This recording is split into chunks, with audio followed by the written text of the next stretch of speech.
ngeen jëf ci déglu bi Vibe Radio téeméer ak ñaar yu tomb ñett midi jot na.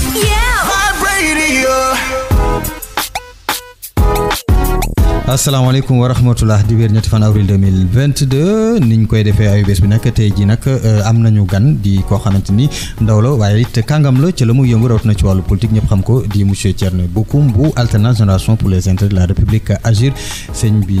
Bocoum ñu ngi lay nuyu le ziar di rafetlu bu baax dalal bi nga xamante ni moom nga ñu dalal fii ci sa bureau. maa ngi lay nuyu bu baax Mamadou di nuyu ñoo xamante ne ñu ñuy déglu actuellement di rafetlu bu baax a baax jotaay bi. di le remercier aussi ci visite bi. aywa ak moom incha allah daanaka la ñuy gën a waxtaanee moo di mouvement bile ak it rek actualité rawatina wàllu législatif ak yeneen ci mbir yoo xamante ni daanaka moom moo gën a fees ak it qualification li nga xamante ni moo di équipe nationale ci mondial Qatar 2022 ci loolee sax ci lañ naan coow daal di déglu li nga xamante ni moo di Aliou Cissé gannaaw ndam lu rëy li nga xamante ni équipe nationale am na ko. remercier public bi lu tax remercier public bi parce que tey mën naa wax ne ñoom ñoo ŋàbb équipe bi ñoom ñoo porté équipe bi ñoom ñoo poussé équipe bi tey bu ñu xoolee depuis pratiquement 8 heures ci suba ba pratiquement tey nii heure bu ma lay wax xale yi jigéen yi. mu nekkoon ci stade maître Abdoulaye Wade ci Diamniadio sëñ bi Thierno déglu nga Aliou Cissé gannaaw ndam li d'abord match bi ñu wax ci qualifié nañ coupe du monde Qatar 2022 vous en tant que sportif. En tant que sportif c'est une grande joie mbégte bu mag a mag a mag la pour Sénégal waaye damay wax toujours mbégte la pour ñun ku si nekk si ñun parce que effort bu ñuy déployer yëpp defuñu ko pour kenn suñu bopp lañ ko defal parce que ñun ñëpp suñu réew la ñu bëgg Sénégal jël coupe d'Afrique Sénégal dem mondial ak équipe boo xam ne vraiment suñu xel dal na parce que jàpp nañ ne équipe bu mën a def ay résultats la ci mondial bi donc vraiment du point de vue sportif ak lu ñu nekk ay supporters mbégte bu mag a mag la. mbégte bu mag la kàddu yi Aliou Cissé wax it jëmal ko ñi nga xamante ñoo di supporters yi waaye mel na ni yëglu woon na ndaxte ne woon na suñu genre gi sol costume ak ñoom seen bëgguñ leen woon gis foofu nañ jox place ñi nga xam ne ñoo di supporters yi te it nag wane nañ seen mbir moo tax mu delloo leen njukkal. waaw bu baax de war nañ leen delloo njukkal wane nañ seen taxawaay wane nañ seen engagement total ci wetu équipe nationale bi nga xamante ne wax naa ko léegi Sénégal ci boppam moo am mbégte ci ñoom donc supporters yi ngàcce ngalaama di aussi regretter parce que nag xam nga sport dafa am lu ñu ko tàmmee su dóor amul woon fayu du am. dëgg la mais suñu sañoon dóor du am. dañuy nekk ci fair play rek. suñu sañoon vraiment football du am ay laser du am ay leneen ak leneen dañuy wane le jeu mais comme ñoom dañ ko commencé woon ñun tamit mënuñu nekk dëkk rek ñu naan ñu teraanga ba ñu fàtte ne dañu war a défendre suñu couleur donc je pense que lu xewoon keroog tontu woon la si lu ñuy def waaye jàpp nañ ne ñoom dootuñu ko defati comme ni ko xale yi di waxee ñeneen tamit duñ ko defati parce que nag football laajul loolu. tiro bi sëñ bi Thierno yaa ngi woon stade. non man mënu ma woon dem stade. gis naa sa photo bi nga toog ci canapé bi. man mënu ma dem noo ko dundee. non man mënu ma dem stade man maa ngi woon à la maison nee naa leen fii su ma fi xamee garaawul quoi mais xam stade moom. parce que photo bi moom mën nañ dugg ci page Facebook bu Thierno. waaw li ngeen gis fi mu toog. waaw man nag dama xobee ci équipe nationale du ma ne dama xobee ci football parce que man ay final champion league ak yooyu mën na am sa du ma ko yëg. ok waaw wax dëgg yàlla damay jékki-jékki dégg koñ bi yëpp yuuxu rek ma ne waaw lu xew. mais équipe nationale depuis ba équipe nationale di am ba léegi en tout cas ba ma ràññee ba léegi à chaque fois muy jouer vraiment dama siy nekk bu baax a baax maanaam guddi gi daanaka du ma nelaw journée bi damay lu mu mën daal dinaa ko def taxawu équipe bi vraiment dama si xobe lool moo tax c'était très très très dur ba njëkkee dugal nag moom vraiment da nga ne alhamdulilah au moins lii comprendre nañ ko teel a dugal nga xam da ngay régler mbir mu jeex mais après gis nañ égyptiens yu aussi technique bu ñu joué nga xamante ne mun naa wax sa tactique la nga xamante ne parfois ñu daanu parfois ñu tëdd loolu yëpp pour prolonger affaire ci tiro bi parce que ñoom dañu mës a gëm ne tiro bi ñoom ñoo ñu am avantage mais malheureusement pour ñoom li xewoon fële rek lañ ko defaat parce que gagné nañ leen ci tiro bi yi comme ni ñu leen gagné woon ci Coupe d'Afrique bi donc alhamdulilah je pense que c'est une victoire boo xam ne Sénégalais yëpp am nañ ci mbégte bu rëy. di yaakaar it politique yi duñu perturbé kii tudd askan wi 2022 mi ngi neex j'espère que politique yi duñu sonal maanaam duñ ko yàq nag. waaw xam nga damay faral di wax ne aussi wax dëgg yàlla ñun politique yi il faut ñu am modestie tuuti ni tax ñu war a am modestie dama ne rek nañ ko xoolee rek ci accueil bu am ci Lions yi amul benn leader politique walla benn regroupement bu mu mënti doon bu mën a génnee lu toll noonu ci ay nit. élection yi passé soo jëlee fukki nit yoo xam ne dañu inscrire ñeent yi rek ñoo dem voté ji juróom-benn yi voté wuñu. loolu lu muy tekki rek mooy Sénégal yemul ci politique. Sénégal yemul ci diine rek Sénégal yemul ci football rek Sénégal ci lu bëri la ay occupation yu bëri la te ku ci ne nga am droit nag lii intéressé la lee bañ la intéressé moo tax kenn warul jël en otage ñeneen ñëpp moo tax à chaque fois su dara amee dañu war a jàpp rek ne Sénégal ku ci ne am na nu mu ko xoolee donc effectivement homme politique yi walla femme politique yi waruñu davantage perturbé waaye nag ñun opposition la ñu nekk soo xam nga Dóor Faye moom wax naa ko sànq ci Égypte ak Sénégal waaye yaakaar naa ne tamit le plus souvent opposition bi taxawaayam c'est par rapport taxawaayu pouvoir bi parfois façon bu ñuy defee ak façon bu ñuy doxalee ci jaay doole loolu mooy indi ay perturbations donc na ko nit ñi comprendre noonu mais suñu sañoon Sénégal ci jàmm lay nekk tout le temps te loolu nag moo ñu jik parce que suñu première richesse c'est la paix du or du pétrole du diamant c'est la paix. Agir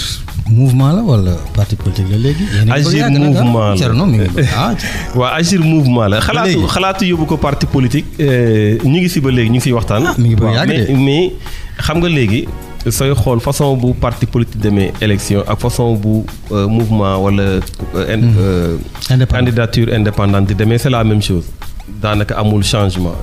parce que su dee parrainage la par exemple ñun ñëpp dañuy wuti ay parrainage donc bu njëkk ba gënoon tax ñuy wut parti politique c'est pour ñuy mën a bokk ci jongante yi mais léegi ñàkk am parti politique terewul nga bokk ci jongante yi sur les mêmes conditions ak ñu am parti politique bi ko defee pour la ñu xalaatoon mouvement nag parce que contrainte bi surtout parce que dañ jàpp ne c'est pas forcément da ngay war a ñëw pour adhérer ci dara mu mel ni ku nekk ci armée et cetera déedéet dañ bëgg a def créer benn masse critique maanaam fexe ba sénégalais yu ëpp ñu ñëw dugg ci mouvement boo xamante ne lu mu bëgg mooy changer de paradigme façon bu ñuy doxalee. façon bu ñuy defee politique façon bu ñuy gérer réew. façon boo xam ne méngoo na ak attente population yi parce que population dañuy xaar ñu promettre leen ba nit ki su demee ba toog defaat leneen. ñu ñëwaat encore taxawaat di xaaraat ci ñeneen donc éternel recommencement boobu lañ bëgg dindi complètement surtout moment bi nga xamante ne dañu Afrique dañu bokk ci continent yoo xam ne ñu ñoo ëpp ndaw. macha allah rawatina Sénégal fii démographie bi gis nga ko âge moyen au Sénégal c'est 19 ans. Ouais. Plus de 70% des Sénégalais amuñu 35 ans donc su dee amuñu ay responsables ay autorités. ay dirigeants yi nga xamante ne dañuy jël en compte préoccupation attente population yi ci éducation ci santé ci formation ci emploi et cetera au lieu que ñu am population boo xam ne daf ñuy tirer vers le haut mais day nekk benn genre bombe à retardement. parce que c'est des jeunesse la boo xam ne jànguñu jeunesse boo xam ne liggéeyuñu jeunesse boo xamante ne et cetera demain mooy indi ay émeutes mooy indi ay agressions mooy indi énormément de choses donc je pense que tey encore plus que jamais. on a besoin d'avoir des dirigeants responsables moo tax ñu ne jàpp ne dañu war a dem ci mouvement boo xamante ne définitivement il y aura de vrais changements dans notre pays te loolu moo ñu jik loolu la ñu war a dox tous les jours. kon wax ko ñu wax parti politique fi mu ne nii ci mouvement la ñu génn ci local mel ni demoo ca woon de. waaw dawuma ci woon en tant que personne mais mouvement Agir demoon na ci amoon nañu ay candidats am nañu ay conseillers municipaux et départementaux. togguma la. waaw ñëwal Thierno Bocoum demul. mais Agir dem na. voilà exactement Agir mooy Thierno Bocoum. déedéet loolu nag mooy problème bi xam nga ñun parfois dans nos partis yooyu dafa am lu ñuy wax le culte de la personnalité maanaam dafa toujours rek dañuy jàpp ne parti wala mouvement su amee benn nit la ñeneen ñi bokkuñu alors que réew kenn du ko doxalee noonu xam nga koo xam dafa nekk ci parti nga jox ko pouvoir yëpp suba mu yor réew nga jox ko pouvoir yëpp kooku mooy buum bi lu ko neex mu def day dem ba finalement genre dictature lay doon déguisé dans une république. donc loolu la ñuy éviter parce que soo demee doole dafa bëri état da ngay gis moom police gendarmerie ko jox ordre mu def et cetera même justice parfois da ngay gis ñu dugal seen loxo donc nit koo xam ne am na pouvoir yooyu yëpp su demee ba benn moment day mel ni moom mu réewam te moomu réew mi lu nuyoo nag lu feeñ ci sëy nag moom nuyoo na ci ngoro ñu dañ ko faalewul comme ni ñu koy waxee ngoro li nag mooy lii ñu nekk mooy ba ñuy wut moment bi ñuy wut donc ñun jàpp nañ ne dañ nekk ak ay nit yoo xam ne dañu war a ku si ne moo tax ñu développer ce qu'on appelle le leadership éclaté dañ ne ñun dans notre ku si ne leadership bi nga xamante ne am nga ko da nga ko war a exprimer c'est l'éclosion des talents parce que en réalité dama koy faral di wax suñu réew yi dafa doon réew yoo xamante ne nation bi dafa ñëw après l'état bi dëkk yu bëri dañu évoluer ba l'état parce que dañu dajaloo nekk benn di évoluer ba ñu gis ne forme étatique bi mooy forme bu gën pour ñu mën a dund ensemble. ñun nag dañoo créer état bi ba pare tracer frontières yi parce que l'état c'est 3 éléments c'est le territoire c'est la population c'est l'autorité. Donc colons yi dañu tracer le territoire bi nañu population yow bokkoo fële yow fii nga bokk kee fii la bokk defal ñu état ba pare nañu léegi nag ànd leen ñu soog a créer la nation. donc loolu lu muy tekki mooy dafa am diversité bu am suñu réew te diversité su amee ci réew soo ko bëggee yor tenant compte de cette diversité il faut que nga nangul ñu ni seen leadership ci ànd bu ne ci côté culturel ci côté et cetera donc ñun dañ jàpp ne leader du benn leader rek moo mën a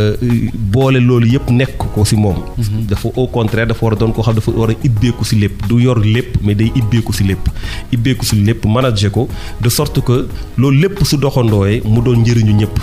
et je pense que loolu mooy le plus important moo tax ñun au sein du mouvement Agir suñu yitte mooy loolu fexe ba képp koo xam ne yaa ngi ci biir sa mën-mën ci façon bu ne ñu mën la ko nangul. bu ma lay dégg démocratie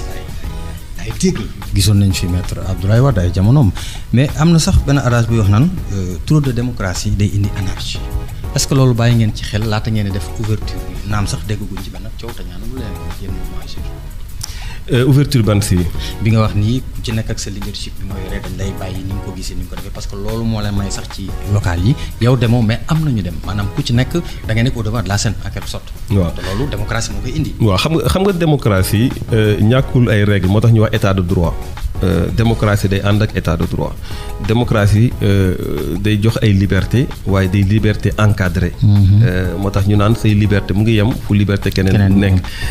il faut pas justement pas de l'anarchie mais il faut gérer cette subtilité qui veut qu'il y a un état de droit en même temps il y a une démocratie moo tax d'ailleurs sooy gis marche yi dañuy naan dama war a marche ñi ne ñoo dañ nar a sonal nit ñi ci marche yi donc il y a deux dialectes dafa am ñaar yuy xeex maanaam ndax ordre war na justifier nga tere nit ku marche ndax démocratie war na justifier à chaque fois soo bëggee marche nga marche donc xam nga loolu am na subtilité boo war a gérer ba nga xamante ne ku si ne da nga ko war a jox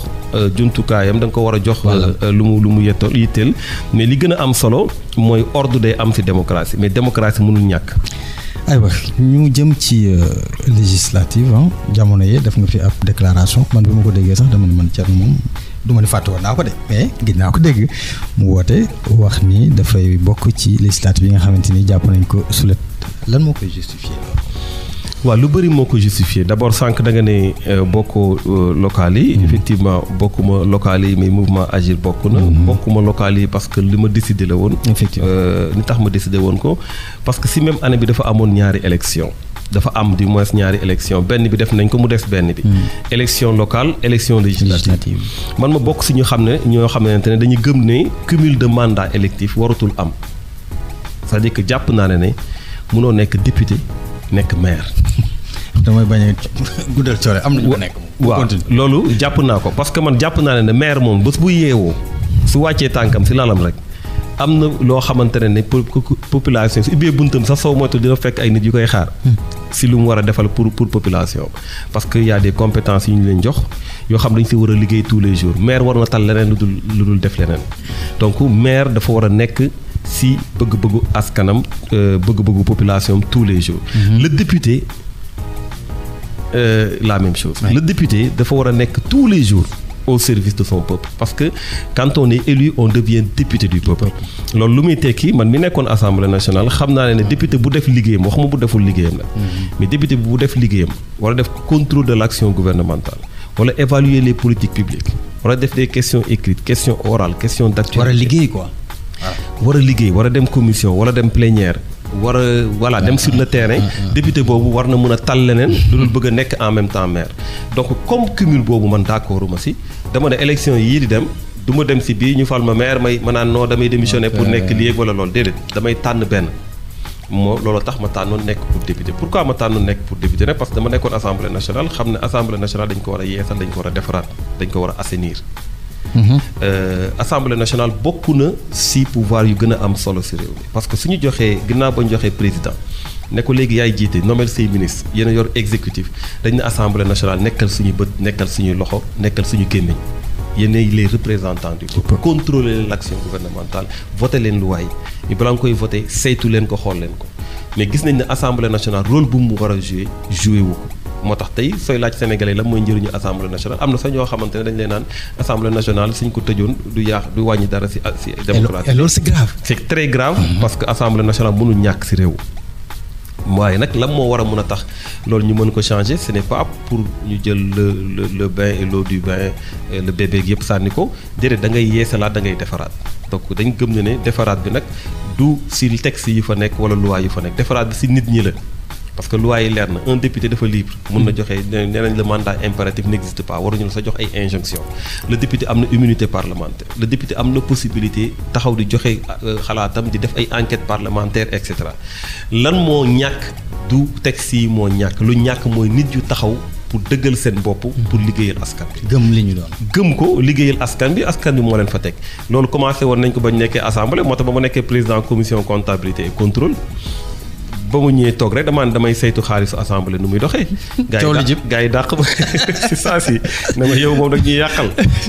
ma continuer nekk simple député pourtant rang de ministre laa amoon avant. donc dafa su ñu amoon ñu bëri ñu mel noonu assemblée nationale dina changer. am na problème yu bëri yoo xam ne day nekk ay débat dañuy perdre du temps dans ce pays là mënoon nañ ko régler à l'assemblée nationale parce que bëri na ay jumtukaay yu war a mën a tax ñu leeral ko. kon est-ce que jotul nag ñuy seet. ñi ñuy tànn comme ni nga ko faral di waxee parce que li nga wax nii liggéey bi yombul de li nga expliqué nii. dem ba sax naan xaw ma finance ñu dàq la fa parce que am na ñoo xamante ne xamuñu entre guillemets nu mu demee. parce que nee nañ da nga leen di yàqal entre guillemets donc est-ce que jotul nag vraiment ñuy segg bu baax a baax parrainage nañ ci ñoom mais ñuy segg bu ci kan moo war a doon député. waaw loolu si ñaar la d'abord benn bi mooy ñi ko bëgg a doon ñi ko war a doon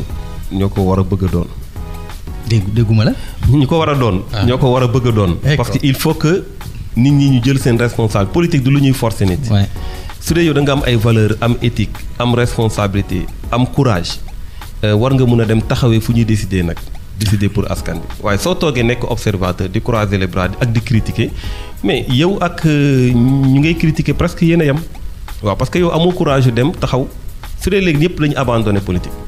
ñuy fal ñoo xamante ne ñooñu dañuy ñëw rek pour njublan waaw bu ñu jaaxal nag suñu assemblée nationale war mel nu mu mel. wala ñu fal président boo xam ne daf ñuy jaaxal loolu bu mu ñu jaaxal. parce que ñi waroon dem toog ñoom ñoo bañ a dem toog. d'abord premièrement c'est une volonté. mooy nit ñi jug ne man de damay dem defi politique ak nga xam ne nag lu metti la parce que ñun ñii chaque jour ñu ngi ñuy accuser ñu ngi ñuy saaga ñu ngi ñuy et cetera parce que wax nañ suñu point de vue. mais da nga ko war a dëkku parce que nag àdduna dara yombul. difficulté yi moom da ngay tànn ban la si rek mais lépp difficile liggéey bu ngay def ak. bu ngay mënti def dafa jafe. yëpp am na ay yàq. boobu mooy bu njëkk bi beneen bi mooy la maturité du peuple c'est-à-dire que aujourd'hui ñëpp dañu war a travailler dama koy wax tout le temps à ce que jeunesse bi ñëpp ñu mën leen a tàggat si la citoyenneté. xamal leen lan mooy wote xamal leen lan mooy tànn nan la ñu war a tànnee ak lan moo gën suñu réew loolu c'est très important parce que bëri na ñu bëri ñoo xam ne nag wax dëgg yàlla xam naa leen sax ñoo xam ne dañu jógee par exemple bitim réew wala nekkoon si réew mi jékki-jékki ne gis affaire yi métti la ñu ne dañuy dugg politique mais da ngay gis dañuy dem jonganteeg koo xamante ne jël na ay terrain jaay ko def na lii def na ay mbuxum ñoo kooku gañe leen donc finalement moom du fautam fautu ñu fal kooku la donc ñaari yooyu mënul ñàkk il faut que mu am ñuy nekk ay candidats il faut que mu am ñu pare pour indi ay changements à travers le vote. aywa élection yi législative yi ñu jàpp fan ak benn sulet bi ñu dëgmal incha allah wàllu parrainage bi nekkaat na débat mais Thierno dafa mel ni laata sax ñuy génn décret di wax bés bi ñu ngi doon déggandem ni Macky Sall président ñu jégal ma pas forcé mais dina indi parrainage naam sax am na lu ci CEDEAO wax. n'est-ce pas léegi laata moom muy signé muy joxe ndogal ngir ñu signé décret pour wax ne élection législative yi dañ koy jëmmal am na yenn ci way politique ci opposition bi yoo xamante ni maanaam dañ ko tegoon pression ni ko jóge nañ ci local yi diire bi wees na te ba léegi gisaguñu décret mais ñooñu doon wax loolu muy yéen waa opposition bi même bu dul yow xamoon nañ ni ndax nañ ci parrainage ci biir n'est-ce pas donc lu tax ñu toog ba nëga ni ñoom ñëpp di waxandoo waxi parrainage par ci CEDEAO ne woon na sàngam ba pare ñoom jëm ci élection législative. waaw mbirum parrainage bi damay ñaawlu ñaari mbir damay ñaawlu d'abord ñoo xam ne ñu ngi ci biir opposition bi jàpp na ne daf leen arrangé parce que peut-être rëccoon nañ ci ay parrainage jàpp ne occasion la pour seeni yeneen morom ñu écarter leen ñoom ñu mën a am ay parrainage wala ñu mën leen a bàyyi ñu jàll loolu dama koy regretter parce que combat dafa war a doon combat de principe. loo xam ne da nga koy xeex ne lii baaxul ba yow nga jàpp ne mën na la dal yàlla def dalu la wala boog mu am nu mu demee ba dalu la nga ne léegi nag xaaral ma ngooy ci loolu pour que mu dal ñeneen ñi loolu dañ koy ñaawlu d'abord waaye lu ñuy gën a ñaawlu mooy position bu pouvoir bi parce que il y a eu non seulement des décisions il y a une évaluation dafa am commission l'Union européenne boo xamante dafa génne benn rapport juste après élection yi 2019 bi. wax problème yu am ci parrainage bi. yàggul mu am cour de la justice bu CEDEAO génne aussi benn arrêt bi waxul rek parrainage baaxul dafa ne nañ ko dindi yemul rek ci nañ ko dindi dafa ne jox na état Sénégal 6 mois pour mu dindi ko lu ñuy wax force obligatoire en droit. moom moo dal décision wu CEDEAO dafa am force obligatoire maanaam ñu xamante ne dañu nekk signé pour bokk CEDEAO dañu war a respecter décision CEDEAO yooyu donc je pense que loolu mooy loo xamante ne tey ñaawlu nañu le fait que ñu daal di bàyyi décision CEDEAO yi bàyyi évaluation yi ñu def lu leen neex maanaam dafa mel ni rek dañoo ñëw def lu leen neex loo xam ne teguñu ko fenn. acca foofu lañ fay teg sunu baaraam daal di ñëwaat mu di rek seen émission hashtag news di dalal rek monsieur Thierno Bocoum di ki moom wala boog njiitu mouvement Agir et Alternance Génération pour les intérêts de la République ñu dem pause ñëwaat. Hashtag news sur Vibe Radio. The best radio station on Vibe Radio. Hashtag news sur Vibe Radio. The best radio station on Vibe Radio. Vibe Radio téeméer ñaar yu tomb ñett mu di seen émission hashtag news di weer ñetti fan avril 2022 tey ji nag Thierno Bocoum lañ ci dalal ci parrainage bi la ñu toll woon monsieur Bocoum indi nga fi Union européenne lu ñu wax ak it CEDEAO mais kon est-ce que opposition bi ba léegi ñoom laay waxal Thierno Bocoum war leen woon a xeex d'abord loolu laata ngeen xeex pour ñu indi décret bi indi législative parce que man loolu daf ma def problème. waaw xam nga je moom laa la wax léegi c'est-à-dire que dénonciation am na mais dénonciation du guléet man jour bu ñuy def parrainage bi jour bu ñu koy voté ba ko député yi di yëkkati seen loxo pour ne jàll na maa ngi woon ci grille commissariat central. waaw parce que kon ñam nga ci. waaw man yàgg naa ñam nag. ñam waay maa ngi woon grille commissariat central parce que dañu bokkoon ci ñoo xam dañu génnoon ne parrainage bi warul am. dañu bokkoon suñu génnoon ne waruñu ko def parce que boobu lu gënoon tax sañu waxoon ko parce que d'abord ça a été une décision unilatérale bi nga xamante ne nguur gi dañ ko jël alors que très franchement musuñu ko woon wax ci waxtaan yi et tout ça dañoo jékki-jékki rek ne dañuy def seeni parrainage ensuite façon bu ñu koy defee ñëpp gis nañ ko tey mën nañ éliminer ku leen neex parce que ñoom ñoo defar seen logiciel ñoom ñoo defar seen i mbir et cetera donc yooyu yëpp lu muy tekki rek mooy que ne benn moment on a dit que ne loolu waru fi am dañ ko xeex donc ñu xeex ko mu daal maintenant local yi ñëw ñu aj ko législative yi jàppoon nañ ne mënuñu yem rek ci dénonciation dafa war a doon des actions concrètes yu ñu war a def au sein de l'opposition man loolu laa gëm parce que soo ne damay dénoncer c'est du déjà entendu quel acte posé maintenant pour que loolu bañ a am man malheureusement loolu moo amul mooy li ma la wax rek y a eu malheureusement des calculs allant dans le sens de dire peut-être que ñun ça nous arrange donc on va le maintenir wala du ñu def dara luy tax ñu dindi ko mais bon je pense que nag ku ko xeexu législatif su présidentiel ñëwee ñu teg la ko doo wax dara. aywa ñu jëm ci ba léegi élection yooyu di législative yi da ngay dem yow ak sa mouvement wala dafa am ñu ngeen fas yéene àndal. waaw xam nga ñun ba ñu wax ne dañuy nekk candidat pour législative yi pour mouvement bi c'est évident parce que quand même amul élection bu ñu bokkul amul élection bu ñu dul bokk incha allah mais pour man. parce que wax naa ko sànq j'avais décidé de ne pas être candidat au local donc wax ne dama nekk candidat législative yi lu waroon na parce que ñu bëri ñu ngi may naan kon finalement lan nga bëgg nekk candidat donc il fallait préciser que législative yi laa tànnoon pour nekk candidat maintenant c'est clair qu'on y travaille tous les jours mais on est ouvert aux forces de l'opposition bien entendu parce que ñu ngi am ay waxtaan yoo xam ne ñu ngi koy def pour ñu xool yan programme yan projet lañ mën a am pour Assemblée nationale mu am changement yoo xamante ne changement yu wér la pour askan bi comme ni ma ko expliqué woon léegi. da ngeen di joxe loxo wala da ngeen di xaar ñu jox leen loxo. non xaar amul d'abord lu ñu xaarul mooy liggéey bi mooy lu condition sine qua non yu war a mën a tax nga participer ñu ngi si loolu xaaruñu leneen li mooy waxtaan la ku ne day waxtaan xam nga échiquier politique bi moom damay wax politique dañu naan du ëmb day wasin voilà mais damay naan toujours day ëmb aussi parce que malheureusement ëmb bi ñu koy xam ñooy mooy ñu koy waxtaan en coulisses donc waxtaan toujours day am donc fu mu toll nii ñu ngi ci ay waxtaan yu war a mën a tax suba du ñàkk ñu ànd ak ñeneen ci biir pour élection législative. ñeneen ñooñu bari nañ fi mu du coalition yi waaye dafa am ñaari ci fees mu di Yewwi Askan Wi wala Wallu Sénégal ban lañ leen ci mën a xaar. non mënuma fi wax dara loo xam lu leer li ma mën a wax rek mooy ñu ngi ci ay waxtaan actuellement fii ñu toll mais incha allah su amee dara loo xam ne wadd na rek ñëpp dinañ ko yëg incha allah. ba tey rek mu di seen émission Hashtag News di ci dalal monsieur Thierno Bocoum ñu gis ni alxames bee ñu génn fanweeri fan ak benn ci la période contentieux bi jeexoon tijji woon nañ gars yi dem seetaat ak ñu seen d'abord période contentieux bi saa yu ma def émission politique bu ñëwee ki may invité bu dee un politique dama koy bàyyi moom mu leeralal d'abord askan bi mën naa ko leeral mais ñoom ñu leeralal ma ko d'abord la mooy période contentieux d'abord. bon période contentieuse bi mooy période boo xamante ne dafa am ay revendications yi nga xamante ne parti mën nañ ko def wala comment on appelle encore ñoo xam ne inscrire nañu et tout ça. donc day am période boo xamante ne nit ñi dañu xool saytu affaire yi ndax jaar na yoon wala jaaru yoon après maintenant ñu soog a valider définitivement. ñetti bés lañ leen may altine la woon àllarba noo talaata woon. waaw loolu yëpp dafa gàtt vraiment man xam nga ji nga affaire inscription vote moom warul sax am ay délai. délai quoi ñu jox temps bi. non amul waaw dañu war a joxe temps parce que loolu mooy xam nga lii yëpp ay calcul la rek. parce que da ngay naan peut-être jeunesse bi ce qui est vrai aussi parce que man damay def le terrain parfois da ngay gis ay jeunes yoo xamante ne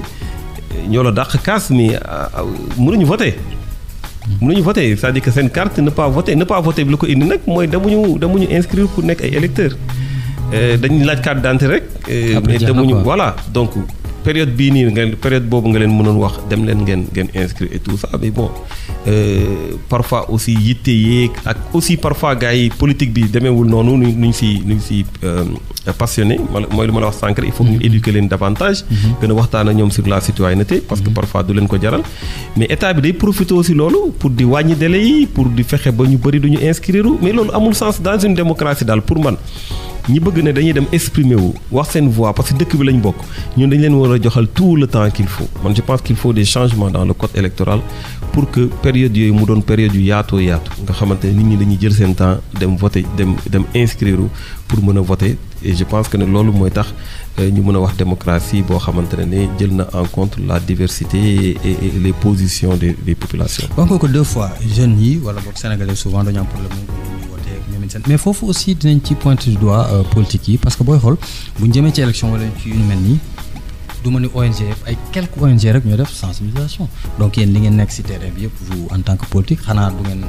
def sensibilisation wax ak nit ñi wala boog temps bi ngeen koy jox moo dul doy wala parce que tout le temps dañuy gis ni saa yu élection ñëwee bi ci mujj bii rek dem nañ ba mu des presque 48 heures même man sama papa doon wax na man kon naa nga mon père di ma wax ma ne ko da ngay suivre benn ONG boo xam ne bëgguma ko tudd quoi daal ko yónnee lien bi ni ko xoolal après tu vas comprendre est-ce que foofu aussi yéen politique yi xaw leen. non ONG yi c'est dañ siy waslu àq rek mais loolu c'est de la responsabilité de l'État. xam nga parfois nit ñi dañuy def confusion entre l'État et le parti. ñi war a gérer élection yi dañu am budget de communication. pour def lépp budget de communication dafa am ci budget bi ñu leen di voter dafa am donc. d'ailleurs il faut que ñu évaluer loolu yëpp xam affaire yi fan lay dugg nan la si utiliser quoi franchement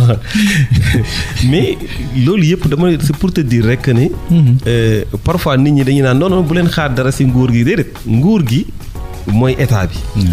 état dafa war a transcender les appartenances partisanes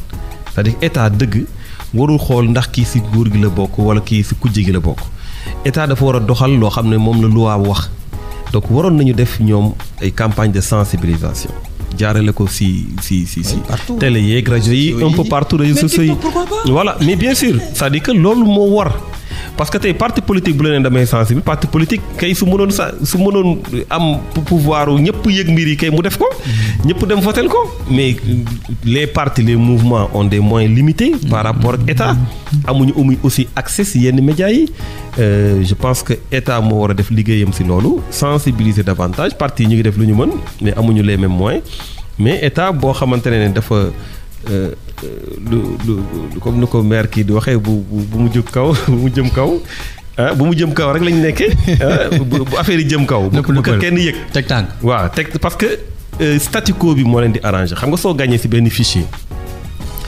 à peu près tu te dis que ñi fa nekk yaa fa majoritaire à peu près tu le dis comme ça. débat bi moom voilà maintenant quand d'autres personnes di si ajouter ñooñu xamoo fu ñu jugee ñuy jékki-jékki di dugg rek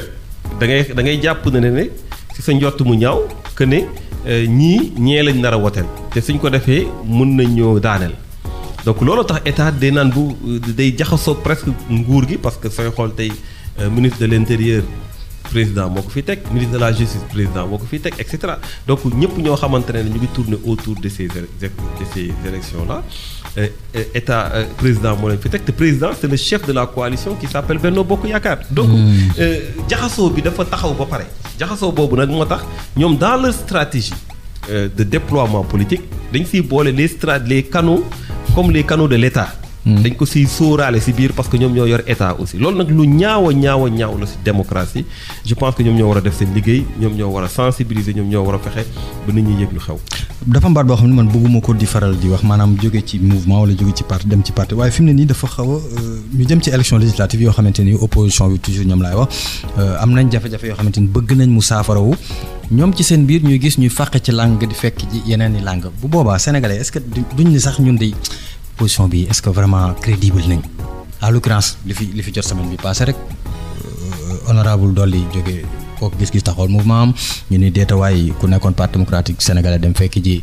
Pastef ñu ne deetawaay ne ci weewu nopp sax maire Ziguinchor woon Balde ñëw fekk ji encore Ousmane Sonko bu Pastef bi Ousmane Sonko taxul ñu fi toog mais ay fee la yu fi nekk loolu muy am ci ñu jëm ci wàllu élection législative ngeen ni bëgg daagaan baatu askan wi ak ñu ne mel est-ce que askan wi seen bopp duñ toog ba sax naan mais opposition bi dañuy fontoo. non mënuñu wax opposition bi dañuy fontoo. xam nga d'abord y a ce qu'on appelle les oppositions loolu dama koy rectifier tout le temps dans un pays benn opposition rek amul benn façon bu ñuy xalaatee rek amul. tey am na dëkk yoo xam ne comme France nga xam ne moom la Sénégalais yi gën a xam kenn waxatul opposition les oppositions la ñuy wax. parce que ku si ne ak sa ligne bi nga jël ak façon bi nga xalaatee population yi nag ñoo war a arbitrer ñoo war a xool mais ñaari mbir laa la bëgg a wax si loolu. benn bi mooy mbirum parti moom amul engagement à vie libre entrée libre sortie la parce que sinon nekkatul démocratie su boobaa daayira lay doon da ngay jënd carte daayira bi ñëw. adhéré sëñ bi la fi indi yow sëñ bi moom si moom nga nekk. doo jóge si moom donc loolu bokkul ak parti politique. da ngay libre entrée la libre sortie donc nañu nangul nit ñi nu ñu mën a duggee c'est comme le journalisme wala yeneen ak yeneen parfois ngeen dem si bii kii parfois ngeen gis feneen ngeen dem fa. donc loolu kenn mën a ko kii. beneen bi mooy les comportements des uns et des autres peuple sénégalais yi ñoo ko war a xool c'est-à-dire que ñoom ñooy xool lu ñu mën a tuddee transhumant lu ñu tuddeewul transhumant lu ñaaw lu rafet et cetera je pense que c'est à eux d'apprécier donc loolu si ñaar yooyu laa la si bëgg a wax pour wax rek ne. C'est des choses qui sont normales, qui peuvent se dérouler sur l'échiquier politique, mais il revient aux populations d'arbitrer le moment venu. Vibe Radio téeméer ñaar yu tomb ñett mu di seen émission Hashtag News di ci dal rek monsieur Thierno Bocoum dañu génn ci politique waxe lépp sax politique waxe leneen sànq bi ñuy laatu ñuy enregistré sax xaw nañ ci jot a waxtaan léegi mu di yenn ci ay liggéey yoo xamante ni gis nañ ko fii ci Sénégal à partir bi nga xamante ni impacté na ay nit yenn BRT bi mu mel ni daal Ndakaaru xat na te mel na ni politique ngir fexe ba désengorger ko au sens propre du terme amagul jàmm. Dakar xat na Dakar fees na non c'est la vérité. Dakar xam nga xale yu am kwashiorkor nga xam ne seen bopp yi dafay ngand seen yaram yi tuuti loolu mooy Sénégal loolu la ñuy wax macrocéphalie c'est-à-dire que tey dafa am bopp bu rëy nga xamante ne pourcentage ci territoire national du dara 80% Sénégalais yi presque nekk fi activité économique yi et tout lépp nekk fi 80% 25% sénégalais yi nekk fi activité économique yeeg administrative yeeg yëpp nekk Dakar parce que Diamniadio aussi Dakar la bokk. wala soo koy xëcc si Dakar ba xëcc si Dakar da ngay naan si put bi la yem. bopp bi mooy Dakar mais put bi mooy Diamniadio. donc ba tey yaa ngi si bopp bi. alors loolu lu muy tekki rek mooy fexe ba bopp ba nit ñi di gën a dox taxul nga dindi bopp ba. nga dindi fa dara au contraire da ngay attirer ñu nekk ci yaram ba nga xam ne dara amu fa. voilà ñi ñaa ngi wër dafa mel ni rek. parcours paan rek bu am dara rek nga mu dem ba fees nga ne léegi naay xool nan laay organiser ci biir ñiy jaar na ne loolu fecc toujours am na ñeneen ñi ñëw dooleeku ci day gën a fees. voilà donc le fait de créer des moyens de transport ci biir Dakar kenn du wax ne damay faral di wax ne. loolu yëpp ay utilitaire la dafa mel ni tey rek su ay waa famille yeewoo rek seen borom kër gi ne leen kaalante seen loxo taf seen i bët ñëw bu si buntu kër gi mu ne leen gis ngeen Land Rover bi wala Jeep bi man maa ko jënd mais ku xelam gàtt di nga ne waa léegi de guddi gi moom ku feebar am nañ oto bu ko yóbbu guddi gi ku lii am na donc utilitaire la waaye ku xelam yaatu di nga ne waaye mais ñun du ñu lekk du ñu naan waaye ñun feebar nañu waaye ñun suñu jàng bi kenn fayeegu ko waaye ñun et cetera kooku boppam xelam dina yaatu du yem rek di xalaat ne su ma duggee si Land Rover et cetera waaw loolu nag moo tax parfois si nit ñi di wax si yooyu c'est pas forcément pour critiquer dans le mauvais sens c'est pour dire que il faut une vision beaucoup plus prospective vision rek boo xam dafa yem ci luxe ci kii way pour ébahir les gens les rafet na après nag xat na moo ci topp c'est comme car yu bees yi rek ba mu ñëwee rafet na waaye après xat na voilà parce que nit ñi dem ba dañuy taxaw ci marché yeeg yooyu buuxante bi metti na donc tout ça pour dire quoi pour dire que aujourd'hui on a besoin de créer des pôles de développement économique un peu partout au Sénégal am na secteurs yi am na Sénégal soo demee am na domaine yoo xam ne seen richesse yi fa am muy ci lu ñuy bay muy ci ressources yu nekk ci mine yi et cetera loolu rek mun na polariser énormément de choses nga xamante ne da nga fay teg population yi parce que soo gisee fii Sénégal le plus souvent su tabaski amee wala dara am da ngay xool tabaski bu am na bu mu amoon président Macky ne comme mbas meeg yooyu vraiment suñu sañoon mais kenn faalewu ko parce que nit ñi dem seen i dëkk mais moo leen gënal lu ne ñu ci bëri tamit toog seen dëkk moo leen gënaloon bien que Dakar dëkku ñëpp la yeneen dëkk yi dëkku ñëpp la Sénégal ku ci ne mën nga dem fu la neex mais ku sañoon soo amoon li nga war a am ci sa biir dëkk doo bouger donc on a besoin de mettre en place des pôles de développement économique pour fixer les populations mais soo leen di fixer da leen tegal ay conditions yoo xam ne dinañ mën a tax ñu toog conditions yooyu nag nga war a créer am na projet yi fi am projet yi soo ko jëloon rek def ko ci ñaari ville rek di nga mën a am loo xamante ne peut-être dina romb sax sa njort mais su dee da nga bëgg a créer les conditions yëpp à Dakar xam nga lan lay indi dafa mel ni rek tey nga dëkk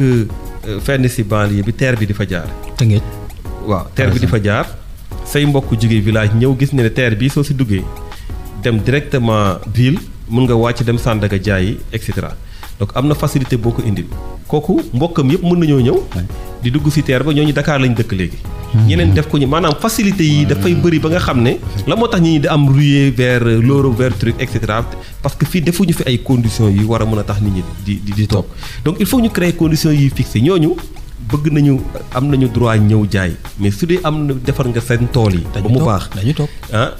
jox nga leen ay matériaux yoo xamante ne mu dina tax ñu mën a béy. ak ndox mu doy aménager nga ko. voilà aménager ko jox leen ndox mu doy et cetera aménager ko mais dañuy toog. xiir leen ci yenn affaires yi et cetera fexe ba ñoom lu ñu bëgg foofu nga leen ko fay defal mais du ñu xalaat ñëw Dakar donc pour man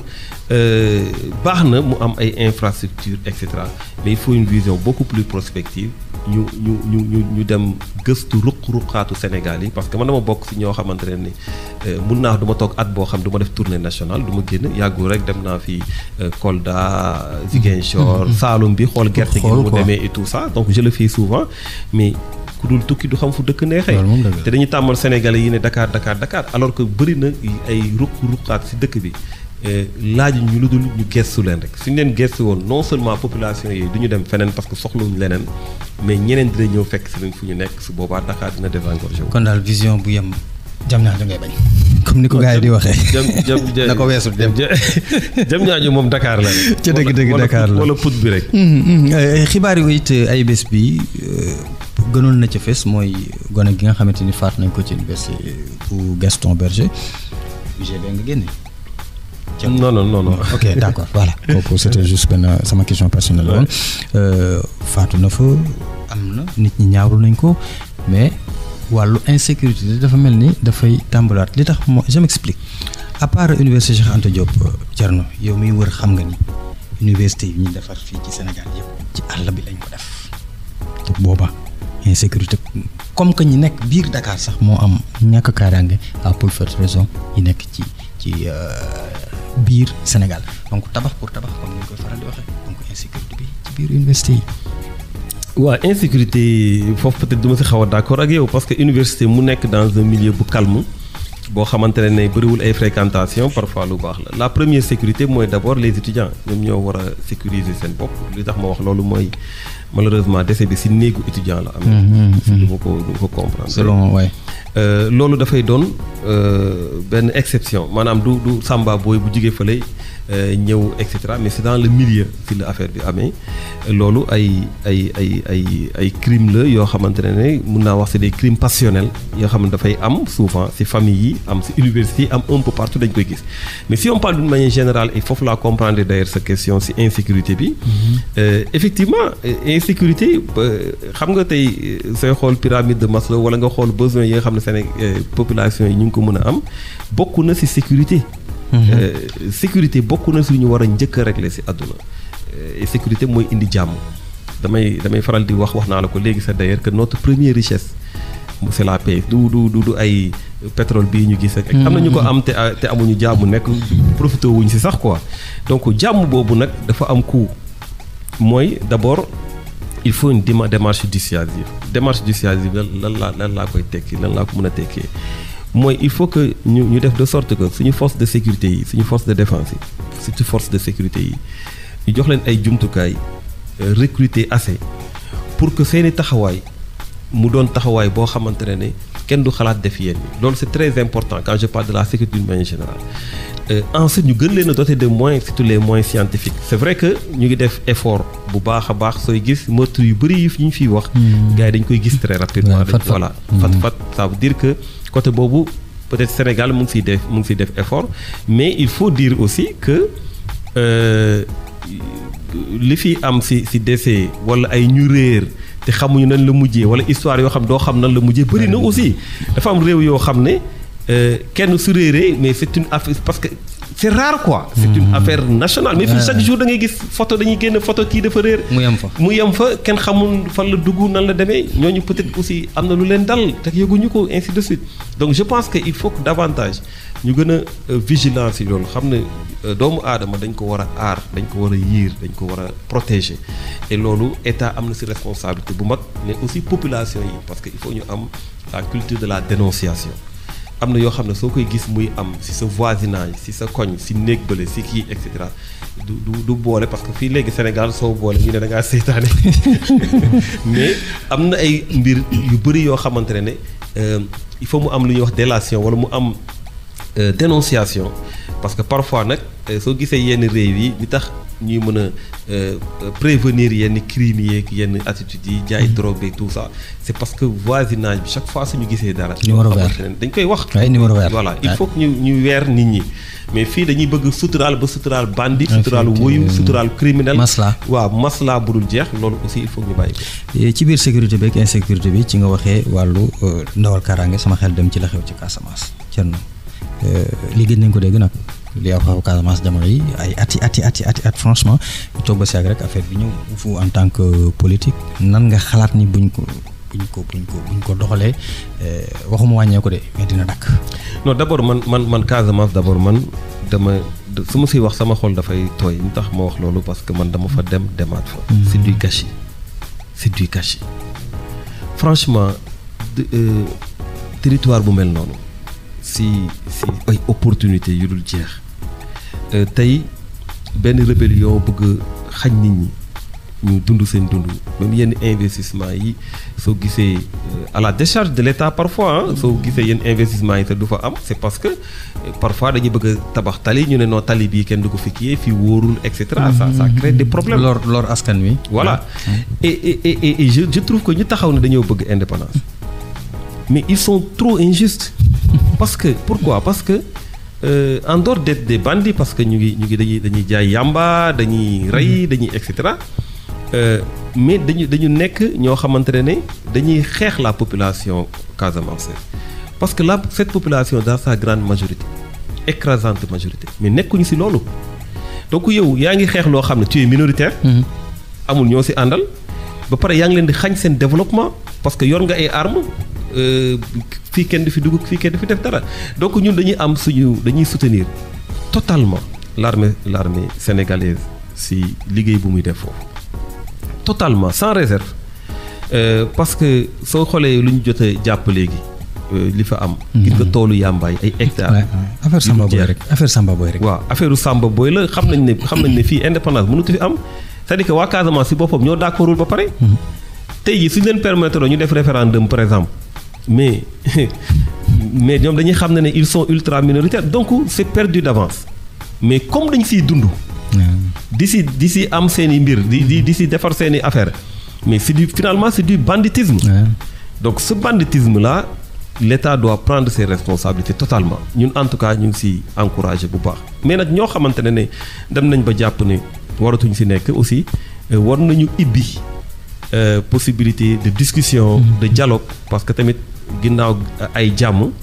ñëpp ñoo xam ne pare nañu pour déposer les armes ñu xool nan lañ leen def seen réinsertion ba ñu mën a ñëwaat dans la vie civile. loolu aussi beneen ouverture la mais je pense que il faut la carotte mais il faut aussi le bâton parce que mënuñu permettre ñu bàyyi ay nit ay Samba Boy di rey ay population yoo xamante ne defuñu dara ba pare di jël suñu militaires yi en otage. loolu nga wax mu di ubbi ay waxtaan ak yooyu waxtaan yi pourtant ma nga ca ndaxte booy xool mooy bi Robert Sagna jiite ña nga ca des fois daañu dem Italie Saint-Égidio xaw ma di ci waxtaane waaye ba léegi dafa mel ni même bu doon am na lu mu jurit jamono yi moom daanaka waxtaan daal mënees nañ ni dafa mel ni indiwul benn saafara de. waaw xam nga aussi affaire dafa bëri ay aile aussi. dafa bëri ay comme nan laa ko mën a expliquer maanaam rébellion bi foofu du benn say rek. ay pàcc. ay pàcc la loolu il faut ñu comprendre ko aussi parfois di nga wax ak ñii. ñu bàyyi et cetera ñi mu am ay dissidence ñi xam nga mbirum bandi moom. fu intérêt yi taxawee rek. voilà keneen dem yëngal fële pour peut-être après et cetera. comme li nga wax rek pour dund. voilà pour dund su doon dund rek sax seen kër yi mën nañ ko dund. mais c'est parce que dañu peut-être dañu façon dundeen boo xam ne dundu bandi la mooy nekk ci ay kii di dem di génne di braquer nit ñi di jël seen alal loolu dafa ñaaw loolu c'est du banditisme man dama jàpp ne en tout cas loolu dañ ko war a état Sénégal dafa war a jël jumtukaay yépp yu war pour d'abord protéger les populations Casamance parce que ñan la ñuy braquer ñu nekk Casamance la ñuy braquer ñu jël seen alal ñan la ñuy xañ ay investissement ñu nekk Casamance dañuy xañ ay investissement donc je pense que il faut nécessairement aujourd'hui état def liggéeyam taxawu population yi nag mooy fexe ba insécurité bu am Casamance si bëgg-bëggu ay bandits insécurité boobu ñu jógee ci le plus rapidement possible tout en ouvrant encore une fois la voie au dialogue nga xam ne ñëpp ñoo xam ne pare nañ pour déposer les armes ñu bañ leen a sànni noonu rek mais ñu jox leen opportunité ñu mën a insérer wu ci biir société bi peut-être dañ leen détourner woon peut-être que yeneen ak yeneen parce que parfois sax am na ñoo xam ne ragal ñu dal ci seen i njaboot mooy tax ñu bokk ci cause bi moo tax ñuy cotiser et cetera. yooyu yëpp da ci am donc ñooñu nañ leen tendre la main aussi. ñu dellu si waat si seen i njaboot dellu si waat seen famille Casamance ñu def si les investissements qu'il faut pour que mu émanciper mu am développement bi nga xamante ne dafay jëriñu Casamance yëpp jëriñu ñëpp ñoo xamante ne ñu ngi nekk Casamance te ñu xam ne voilà loolu daal mooy solution bi mais pas di génn ay armes daan da ngay rey ak da ngay jël ay otage. wax nga ko sànq waxee indépendance moom bu ñu ko waxee waxu naxa saxandak la waaye ñun moom am nañ ko 1960 ba léegi macha allah ëllëg lañ ko fas yéene daal di màggal ñu fas yéene defaat prise d'arme de incha allah. ñu fas yéene defaat prise d'arme. dégguma ma ni suba ñun Sénégal. xam nga ñee dañ koy laaj. te léegi boole ñoom duñ ko am. ñun am nañ ko 1960 ba léegi. macha allah tey di dimanche. non ñoom am nañ ko ñoom Sénégal lañ bokk. effectivement Sénégal lañ bokk. effectivement Sénégal la donc Sénégal bi nga xamante ni ñëpp ko amoon noonu mais j'ai compris dama lay. non ñoom ñoo war a déglu lii. non ñoom bu ñu dégloo boo tax ma bàyyi la nga doxal. ñoom ñoo waroon déglu nag sa raisonnement bi. effectivement ils sont Sénégal lañ bokk. donc ëllëg ñu war a defaat prise d'arme nee nañ liggéeyu BRT yooyu ñoom ñoo ko waral de toute façon suba dañ koy màggalaat indépendance. waaw dañ koy màggal indépendance Sénégal dañ koy màggal waaye nag. yaa ngi réer nañ si gën a liggéey daal indépendance bi des na rek. indépendance bi des na yaa ngi réer indépendance bi des na bu baax a baax a baax parce que je pense sax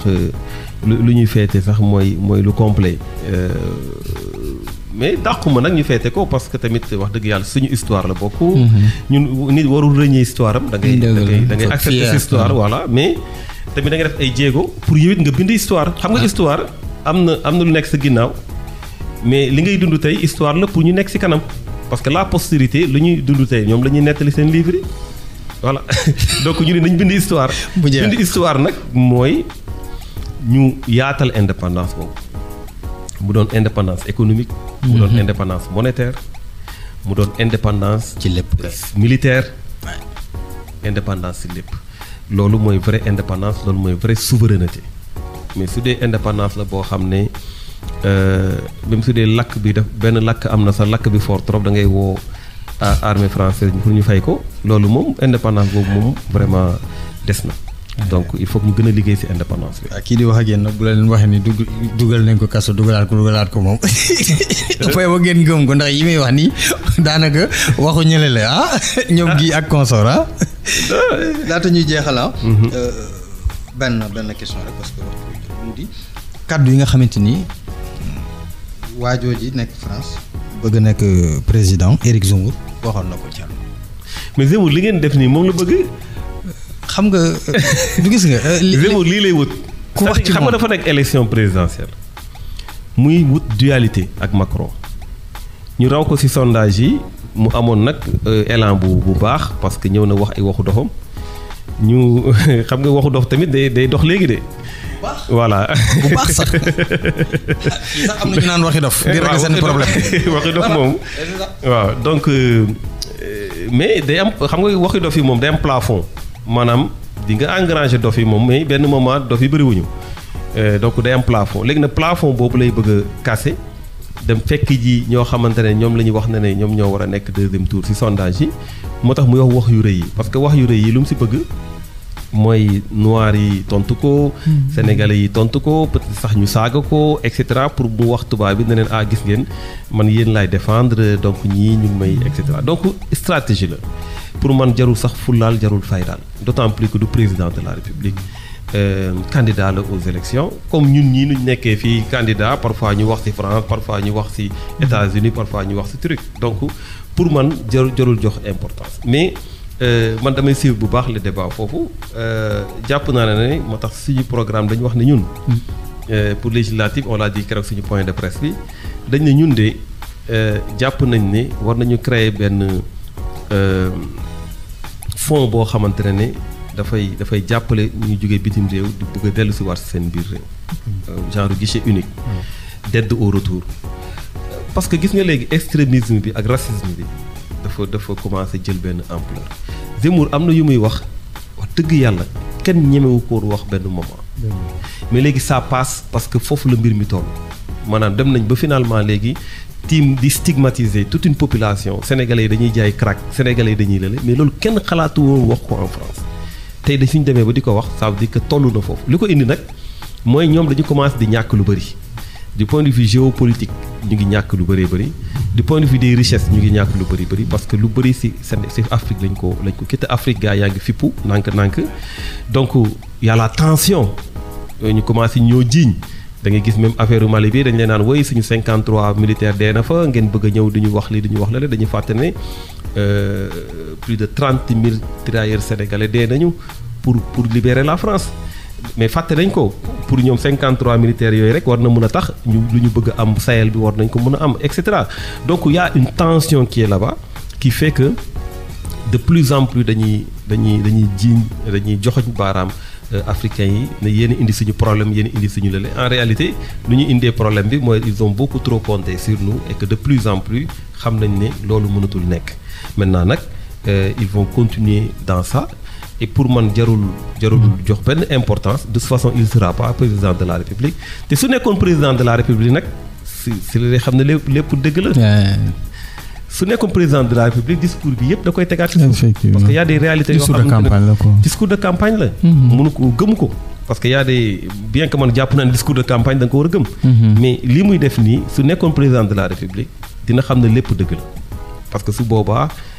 je pense que dina doon président boo xam ne balaa mandaam di jeex dina dem parce que lu mu bëgg a appliquer yëpp su ko bëggoon appliquer ay immigration zéro retour dàq gars yi ñu dellu seen dëkk et cetera mais xaaral bañ def loolu bañ ñu jël suñuy décision ñu xam. incha allah moo tax toog ak Thierno Bocoum ñu koy bëgg saa su ne ndaxte li ko gars yi di waxee foo tebbi mu baatre comme ni ko gars yi di waxee noonu la ñu koy waxee Babacar waxtu yi jeex na de. jërëjëf merci beaucoup Mamadou yow it am mbégte toujours. def ak yow émission am mbégte aussi di ko def si Vibe Radio nga xamante ne rajo bu ñuy déglu la. di nuyu encore une fois auditrices ak auditeurs yu Vibe Radio. mu doon seen émission hashtag news fii ci bureau monsieur honorable laay wax député la woon Thierno Bocoum bu Agir seen xel Modou Fall doon leen ko dégtal Babacar Kane ci jàppandal bi gannaaw viberadio.sn application bi ñu teew nañ wéy leen di ànd ak ñun ci Facebook Twitter Instagram suñu chaîne YouTube ak si bokki canal numéro 557 incha allah 14h antenne nañ ko tegal ci YouTube jàmm ak jàmm. Hashtag News sur Vibe Radio. The best radio station on Vibe Radio.